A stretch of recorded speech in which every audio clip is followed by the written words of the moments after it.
우리는 축복받는 삶을 꿈꾸고 소망합니다. 모두가 그런 마음을 한결같이 가지고 있는데요.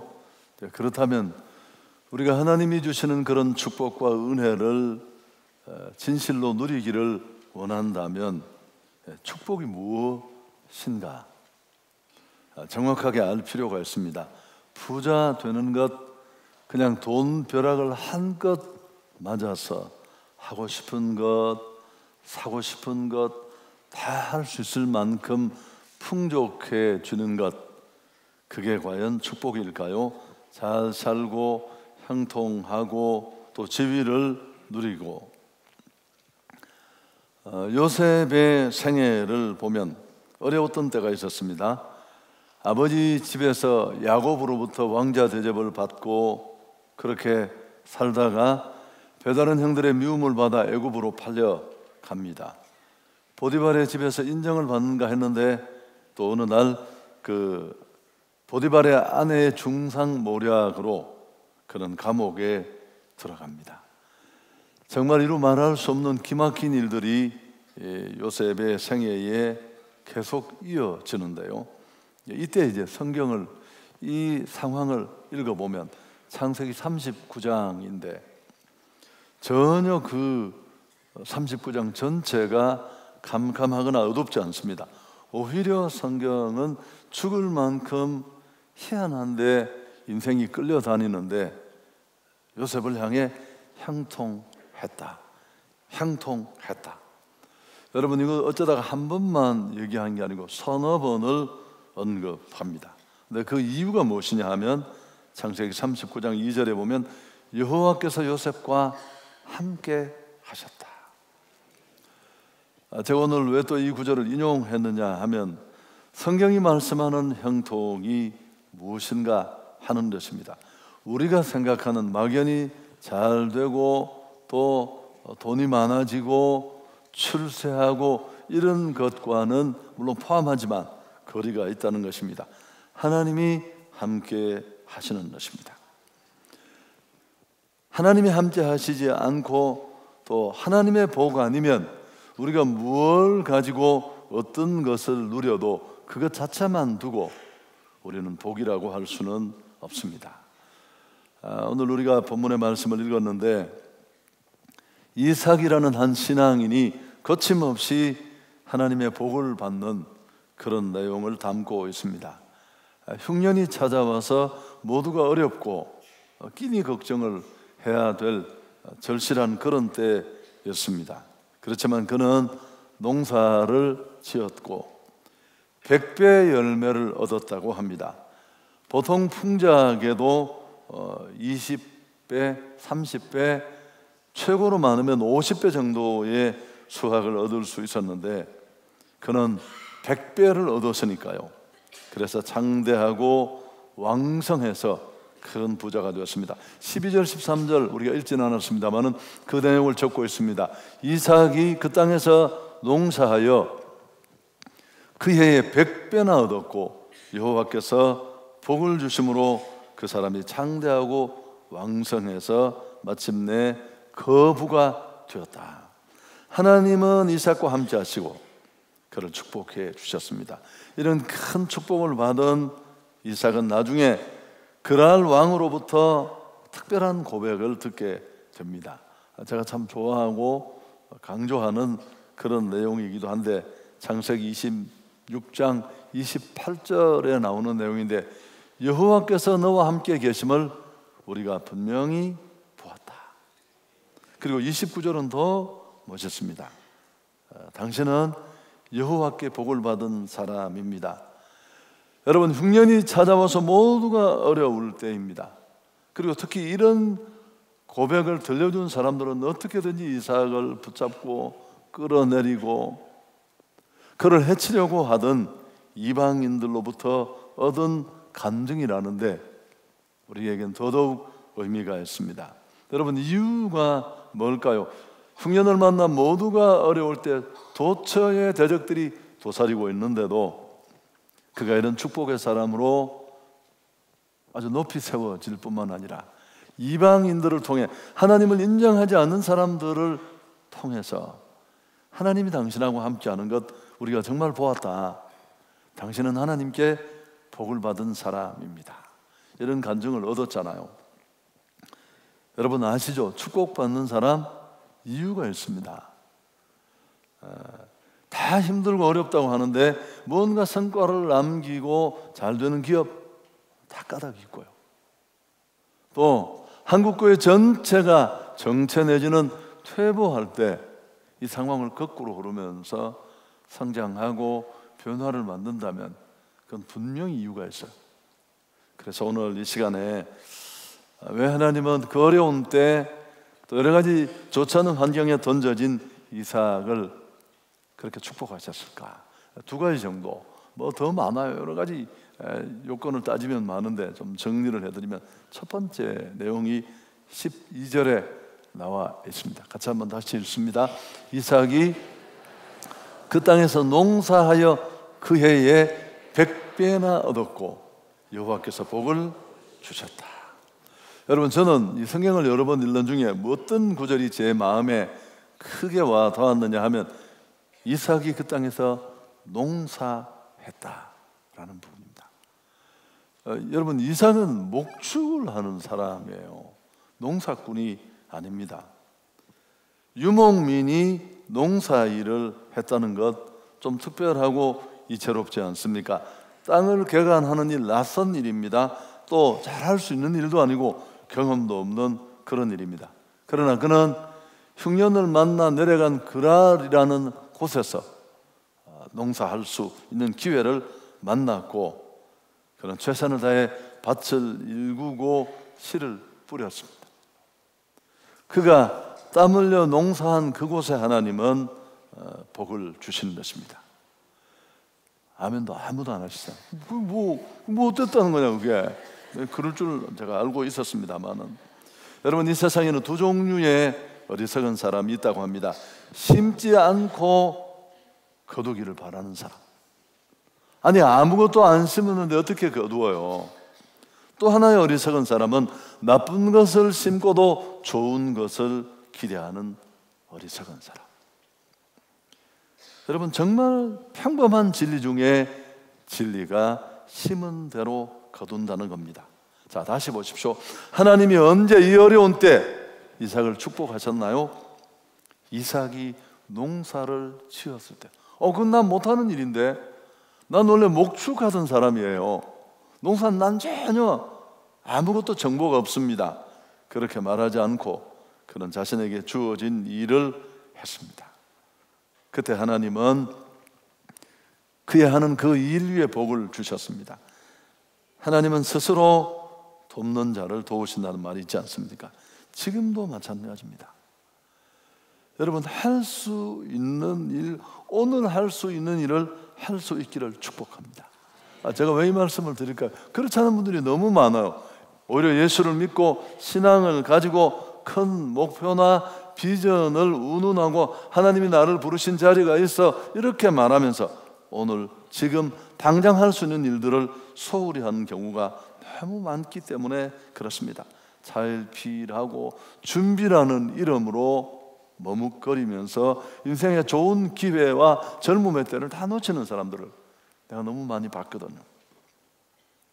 여러분, 룻기 얘기를 너무 많이 했나요? 룻기는 참 제 개인에게도 강해를 하면서 축복이었고, 제가 그 룻기 강의를 끝나고 난 다음에 제 부흥의 설교 내용이 바뀌어졌어요. 룻기로. 그럴 만큼 제게는 감동이 되는데, 사실 룻기는 한 여성이나 가정의 얘기가 아니라 무너진 삶을 하나님이 어떻게 회복시키셔서 축복으로 나가게 하는지 그 길을 우리에게 보여주는데, 4장밖에 되지 않는 이 매장 속에 축복으로 가는, 내 무너진 삶을 뒤로하고 축복으로 가는 키들을 담고 있어요. 1장에는 그 2장에 만남이라는 키가 나와요. 제가 이렇게 설명했었죠. 우리는 하나님 나를 축복해 주옵소서 늘 소리 높여 외치는데, 그럼 축복이 어떻게 와요? 막 그렇게 하면 하나님이 일단 천국에서 비닐봉지에 축복을 싸서 던지시겠죠. 그럼 그게 그냥 교회당 지붕을 막 깨트리고 여기 예배 시간이 막 떨어져서 놀라고 이런 일 지금까지 별로 없었어요. 하나님은 어떻게 복을 주신다고요? 지금 내가 하는 일, 지금 내가 만나고 있는 사람. 아멘. 여러분, 그 구체적인 방법도 길도 생각하지 않은 채 복만 구하는 건 너무 어리석다는 이야기를 했습니다. 지금 또 이 얘기를 제가 다시 한번 여러분에게 회상시키고 싶은 거죠. 그래서 우리는 이 원리를 안다면 지금 하고 있는 일에 최선을 다해야 합니다. 대한민국은 전 세계 어떤 나라보다 제가 다 돌아보지 않아서 잘 모르지만 이런 기본적인 원칙이 많이 무시되는 나라입니다. 그래서 불로소득, 일하지 않고 무언가를 얻으려는 사람들이 많아요. 다단계 피해가 얼마나 많은데 지금도 여전히 성행하고 있습니다. 약간씩 모양이 달라졌지. 비트코인 안에, 여러분 비트코인이라는 그 안에 들어있는 블록체인 기술 뭐 이런 것들은 사실은 미래로 나가는데 꼭 필요한 최고의 기술이고 이 시대가 외면할 수 없는 건데 사기꾼들이 거기 다 몰려서 사기를 잘 쳐서가 아니라 그냥 쉽게 돈을 벌고 싶은 사람들이 너무너무 많은 거예요. 욕심이 눈을 가리고 있습니다. 로또 백권 파는 자리가 그저 월말이 되면 줄을 서 있어요. 직장인들이. 여러분 죄송합니다. 저는 진짜 단 한 번도 사본 적이 없어요. 왜냐하면 나는 그런 거 맞을 복이 애초부터 없다는 걸 내가 너무너무 잘 알아요. 나는 이렇게 노회 무슨 대회 체육대 손톱깎이 하나도 나는 받은 적이 없어요. 나는 설사 그냥 박수 칠 준비를 하고 기다려요. 근데 받는 사람이 맨날 자전거 받고 이번에도 또 받더라고. 저는 그런 거 기대하지 않습니다. 여러분 로또 복권이 얼마나 성행하느냐 하면 직장에 로또 개가 있대요. 돈을 모아서 같이 로또 복권을 사서 맞으면 나누어서 가지나. 너 그거 아니라는 책에 보면 잡다한 상식들이 나오는데 여러 가지 확률에 관한 통계가 재미있게 인용됩니다. 예를 들면 1년 동안 운전을 하다가 접촉사고가 날 확률은 10분의 1이라고 합니다. 교통사고 나서 다칠 확률은 100분의 1, 사망할 확률은 4000분의 1. 길 가다가 벼락을 맞을 확률은 50만 분의 1입니다. 근데 로또 확률은 얼마인 줄 아십니까? 185만 분의 1입니다. 길 가다가 벼락을 16번을 맞고 달마다 또 한 번씩 더 맞아야 돼요. 여러분 이거 거의 수학적으로는 불가능한 일이에요. 심지 않고 거두겠다는 하나님의 은혜와 도우심을 기대하면서 정작 지금 오늘 내가 해야 할 일을 소홀히 하고 최선을 다하지 않고 이 평범한 얘기를 제가 좀 강조하고 싶은 겁니다. 연초여서 여러분 혹 우리 중에 누가 복권을 한 20년 꾸준히 사서 복권을 맞았다 칩시다. 번개 벼락을 맞으신 거죠. 여러분 실제로 당첨되면 어떨까? 한국의 데이터도 있는데 제가 가까운 데이터가 있어요. 그런 건 또 문제가 될 수 있으니까 미국의 통계를 보면 여러분 당첨된 사람들의 그 이후의 삶을 추적한 얘기들이 많은데 하나같이 예전보다 훨씬 더 불행하고 비참해졌어요. 이유를 아시죠? 물질은 아무나 가지고 있는 게 아닙니다. 준비된 근력도 없는 자에게 그런 큰 금액의 돈이 주어지면 재앙이에요. 재앙.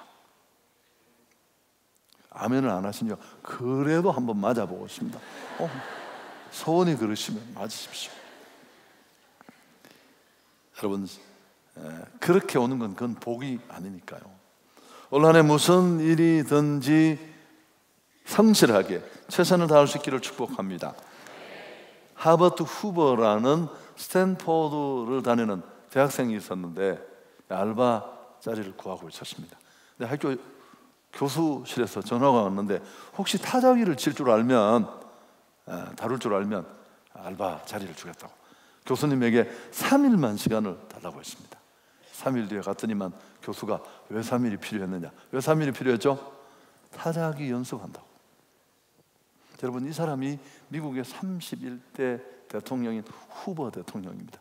우리가 서부 여행할 때 보는 그 후보댐, 내가 오늘 아침에 정말 좋은 일을 많이 했는데 자료를 다시 찬찬히 찾아보니까 이 대통령으로 재임하는 기간 후반부에는 별로 잘하지는 못했대요. 그렇지만 어쨌든 그렇습니다. 평범한 곳에서 여러분 꼭 교훈을 찾으시고 주어진 일에 열심히 최선을 다하면서 하나님의 은혜를 구했으면 좋겠습니다. 사실은 두 번째가 정말 하고 싶은 얘기예요. 하나님이 그 어려운 시대에 흉년을 만나 모두가 고통받는 때에 이삭을 축복하시고 이런 정말 상상할 수 없는 간증을 누리게 하신 또 한 가지 이유는 뭘까요? 믿음이에요. 믿음. 그는 열심히 일하는 사람이었을 뿐만 아니라 믿음의 사람이었습니다. 미리 좀 답을 얘기해서 그렇지만 여러분 항상 우리의 문제는 믿음이 문제예요. 하나님은 생사화복을 그분 손에 잡고 계십니다. 육신의 부모는 주고 싶어도 형편이 안 돼서 못 주지만 하나님 마음에 들면 우리가 못 얻고 못 이루고 못 받을 게 없어요.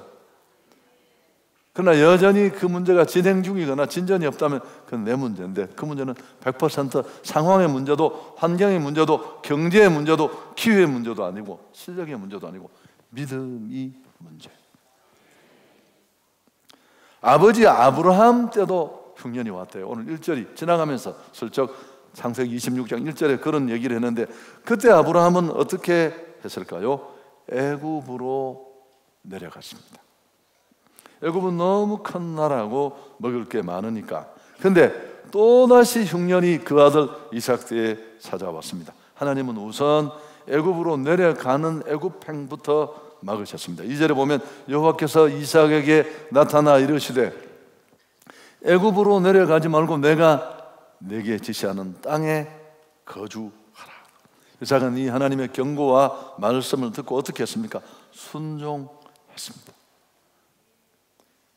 흉년에 이삭은 그랄이라는 곳에 머물면서 농사를 지었죠. 여러분 우리는 그랄이라고 하니까 먼 나라하고 또 무슨 블레셋 왕도 나오고 하니까 다른 나라라고 생각하지만 그렇지 않습니다. 이 땅도 가나안 땅입니다. 물론 애굽 가까이 경계선까지 내려왔습니다만 하나님은 그 땅에 거주하면 축복을 약속하셨는데요. 3절 이하에 보면 이 땅에 거류하면 내가 너와 함께해서 내게 복을 주고 내가 이 모든 땅을 너와 내 자손에게 주리라. 내가 내 아버지 아브라함에게 맹세한 것을 이루어 내 자손을 하늘의 별과 같이 번성하게 하며 이 모든 땅을 내 자손에게 주리니 내 자손으로 말미암아 천하 만민이 복을 받으리라. 하나님은 이 약속대로 이삭에게 땅도 주시고 또 자손의 복도 주셨습니다. 여러분 이게 두 번째 비결인데 정말 중요한 이유입니다. 약속의 땅 가나안에 머물렀기 때문에 그렇습니다. 좀 설명을 하면 가나안에 머문다는 것이 어떤 의미가 있을까요? 여러분 가나안은 하나님이 약속하신 땅입니다. 축복의 땅이고 이에 반해서 애굽은 세상을 의미합니다. 간단하게 설명하면 신앙인은 어떤 어려움이 오고 문제와 만나도 하나님 안에서 하나님의 방법으로 이 문제를 풀어가야 할 것입니다. 꼼수나 인간적인 생각, 세상적인 방법으로 이 문제를 해결하려고 해서는 안 됩니다. 오히려 패착이 될 수 있어요. 여러분 기억나시죠? 그 룻기 이야기를 또 좀 하면 엘리멜렉이라는 가장이 베들레헴에 살고 있었는데 역시 흉년이 왔어요. 여러분 이 시대에 이런 일이 많을 때니까 그때 이 가장은 가족과 또 식구들의 생계를 위해서 모압으로 이민을 결정합니다. 하나님의 뜻, 깊은 기도 이런 거 전혀 없이 흔히 사람들이 하던 방법대로 이 가정이 가게를 살리겠다고 내린 이 한 번의 결정과 선택이 룻의 일가를 그냥 처참하게 깨뜨렸습니다. 여인 셋만 딸랑 남고 10년 만에 본인 죽고 두 아들 죽고 아무것도 없어요. 사회보장 제도가 1도 없던 그 시대에 여러분 이 상황은 끝난 거예요. 그냥 그때도 제가 설교를 이렇게 했습니다. 이 엘리멜렉이라는 이름의 뜻이 뭐라고요? 하나님 당신은 나의 왕이십니다. 이분 하는 걸 보면 지가 왕이에요. 여러분, 가나안 땅에는 흉년이 들어도 애굽은 아무 문제가 없습니다. 왜냐하면 3,500km, 무려 3,500마일, 5,000km나 흐르는 큰 강, 나일강이 애굽을 관통하고 있었습니다. 물이 넘쳤고, 가나안은 흉년에 허덕일 때도 그곳은 먹을 것이 있었습니다. 어려움만 만나면 신앙인들은 늘 애굽으로 가고 싶은 유혹에 흔들렸습니다. 아마 이삭 안에도 이런 갈등과 고민이 있었을 것입니다. 약속의 땅 가나안에 하나님 말씀대로 머물면서 그분이 돌보시고 공급하시는 섭리를 기대하고 의지할 것이냐, 아니면 여느 사람이 하는 것처럼 털어버리고 생계를 위해서 발빠르게 애굽행을 결정할 것이냐, 주저했을 것입니다. 아버지 아브라함은 그렇게 했고, 우리가 알듯이 그 결정으로 아내 사라를 잃을 뻔했고, 온 가족이 낭패를 당하고 오늘 이삭과 같은 이런 간증이 없었습니다. 물론 하나님의 비상한 개입으로 최악의 상황은 면할 수 있었습니다. 근데 오늘 성경은 뭐라고 말합니까? 이 흉년에도 이삭은 약속의 말씀을 붙잡고 그 아래 머물렀다는 것입니다. 할렐루야. 이건 그가 믿음으로 살았다는 뜻입니다. 여러분, 믿음은 삶이에요. 고백이 아니에요.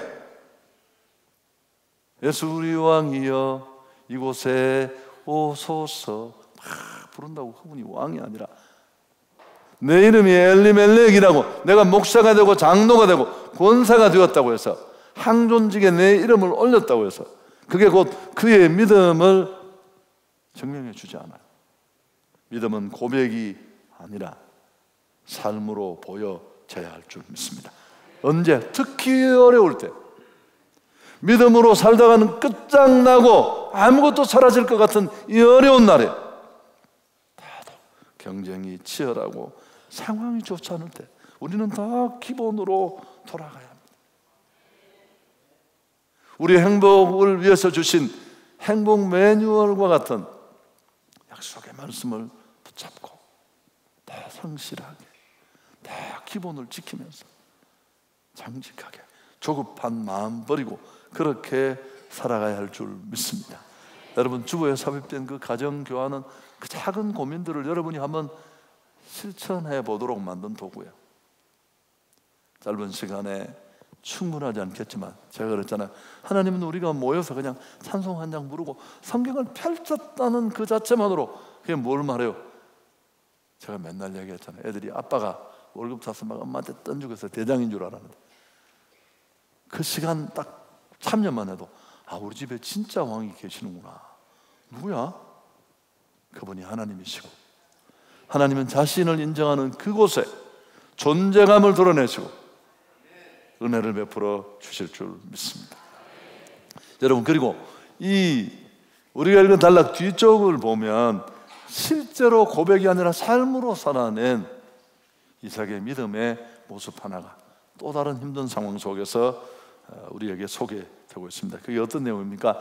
그랄 목자들과의 충돌인데, 자신들의 경계선 안으로 들어와서 승승장구하는 이삭을 보면서 속이 뒤집어졌습니다. 그랄 사람들이 그의 형통을 시참한 그랄의 목자들이 저항하고 회방하고 우물을 빼앗고, 그 당시 우물을 빼앗는다는 건 이건 선전포고예요. 어마어마한 비용이 들어가고 생존권이 걸린 그런 곳인데, 22절 우리 같이 한번 읽을까요? 이삭이 거기서 옮겨 다른 우물을 팠더니 그들이 다투지 아니하므로 그 이름을 르호봇이라 하여 이르되 이제는 여호와께서 우리를 위하여 넓게 하셨으니 이 땅에서 우리가 번성하리로다 하였더라. 3번을 옮기잖아요. 생명 같은 우물을 파놓고 빼앗으면 주고, 얼마든지 그는 다툴 수 있고 충돌할 수 있고 이해를 찾을 수 있었습니다마는 평화를 선택했습니다. 대항하지 않았고 성경의 말씀처럼 선으로 악을 대했습니다. 그가 받았던 정신적, 육체적, 경제적 고통이 어마어마했을 텐데 그 고민이 그 우물의 이름, 에색, 신나 이런 이름에 고스란히 녹아 있습니다.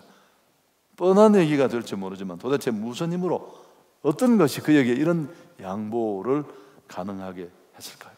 비굴해서나 힘이 없어서가 아닙니다. 요셉은 자신의 축복이 우물이 아니라 다른 어떤 환경적인 요인이 아니라 하나님이라는 걸 너무너무 잘 알고 있었어요. 여러분, 복 주시는 분은 하나님이세요.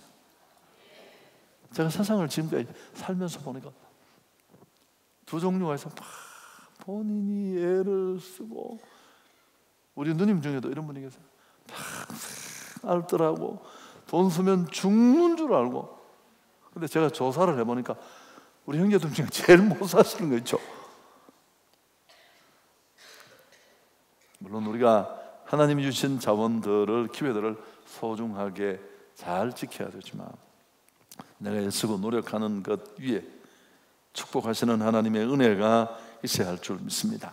여러분, 이 세간에 있는 고백을 하시죠. 내가 어디를 가든지 우물이 내게 너무너무 중요한 양떼와 농사, 온 가족이 사는 생존의 문제가 걸린 중요한 물 근원이지만, 그러나 내가 그것 양보하더라도 지금까지 나를 축복하신 그 하나님이 나와 함께 하신다면 나는 얼마든지 지금보다 더 빛난 삶을 살 수 있다는 믿음이, 확신이 그에게는 있었던 것입니다. 그래서 연연하지 않을 수 있었고 악착같이 하지 않을 수 있었습니다. 여러분, 하나님을 전적으로 신뢰하고 의지할 때 가능한 일입니다. 하나님이 막연한 추억 속에, 관념 속에 계시는 힘없는 분이 아니라 지금도 여전히 살아서 일하신다는 확고한 믿음일 때 가능한 일입니다. 이게 우리를 담대하게 하고 이런 살아계신 하나님과 함께하는 믿음으로 사는 것, 그게 진짜 신앙인 줄 믿습니다.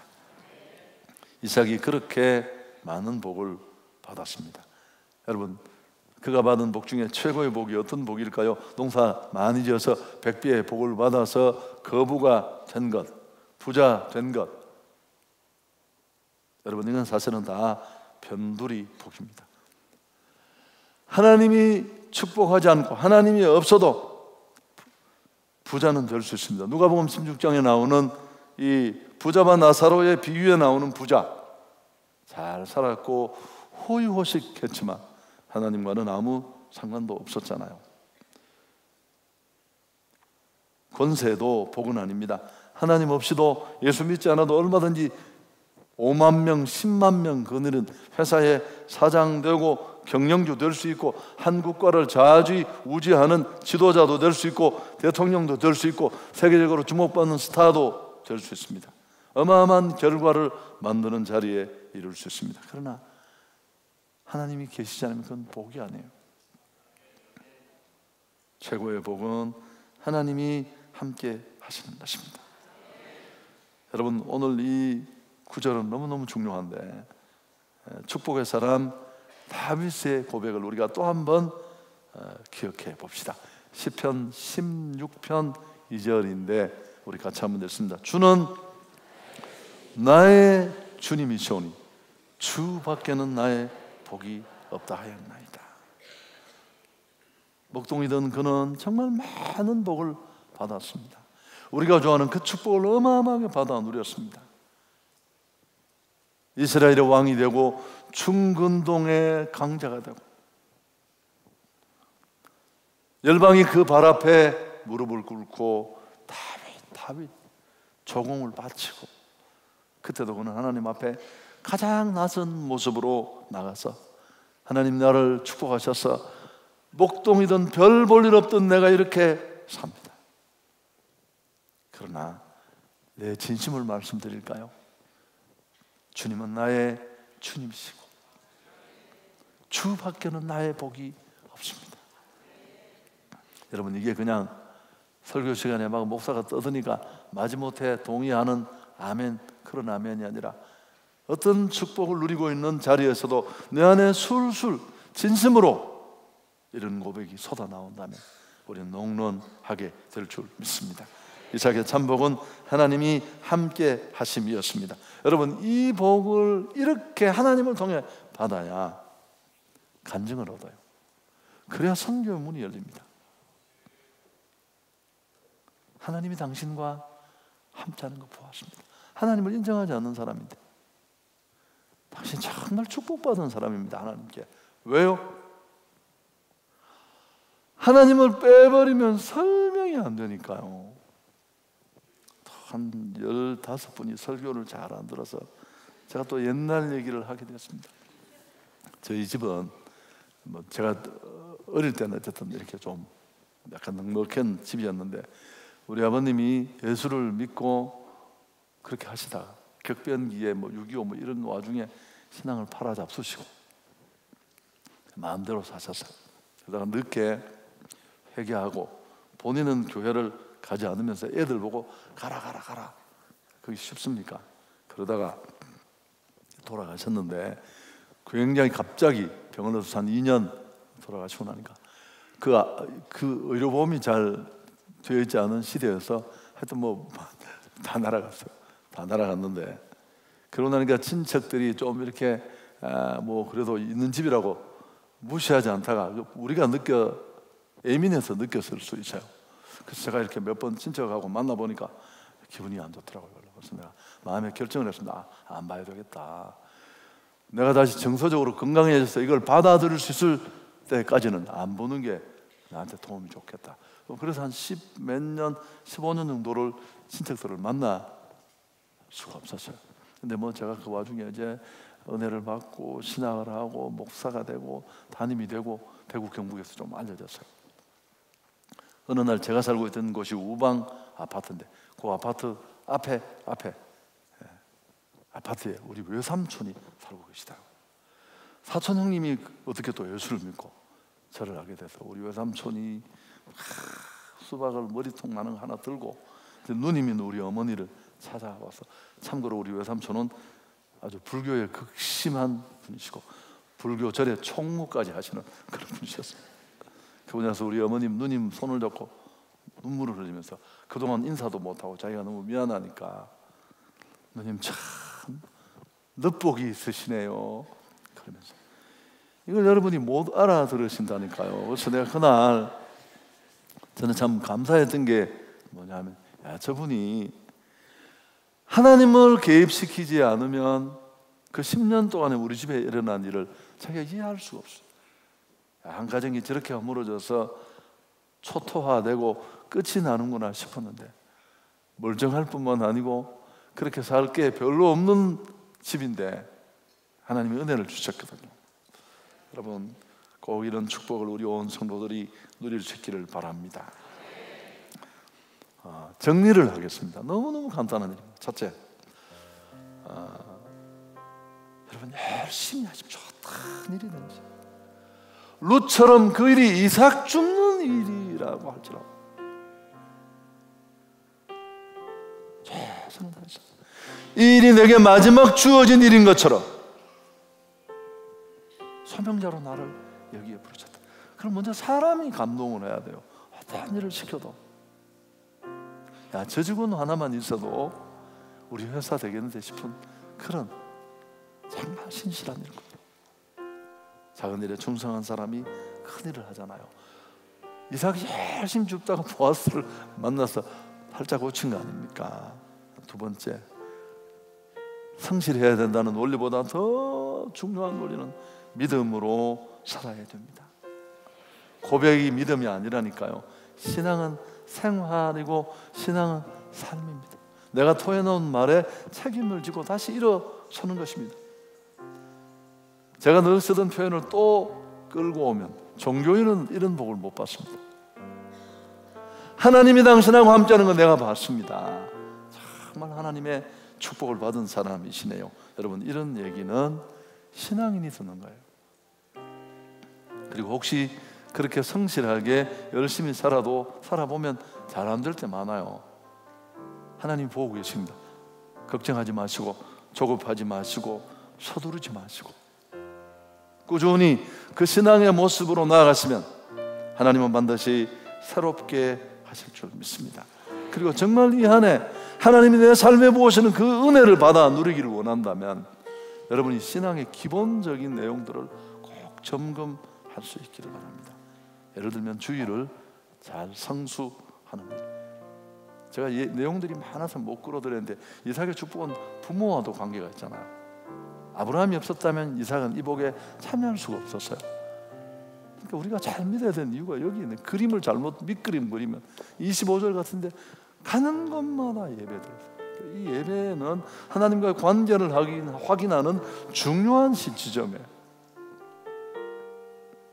그리고 11조 같은 것 잘 지키셔서 꼭 2019년에 이후로 쭉쭉 옆에 예수 믿고 싶지 않은 정말 교회 가는 것들 딱 꼴보기 싫어하는 나의 지인들이 참을 수 없어서 내게 찾아와서 정말 넌 하나님 그분 내가 누군지 모르지만 함께하는 것 같아. 하나님이 널 축복하신 것 같아. 이런 간증을 누리는 어려운 성도들이 될 수 있기를 축복합니다.